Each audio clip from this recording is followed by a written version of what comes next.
Pwede ko ba matanong kung sino nag-hire or is it local or international?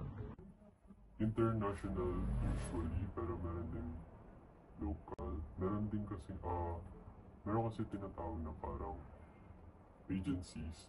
So sila yung nag-handle ng model na merong account doon sa OnlyFans. So parang gagamitin mo na yung account mismo.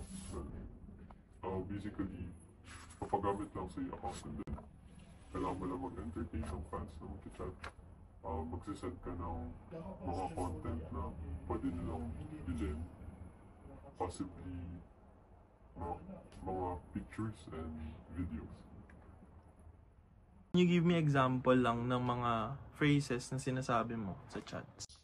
Yung sa akin kasi freestyle siya, like depending sa situation.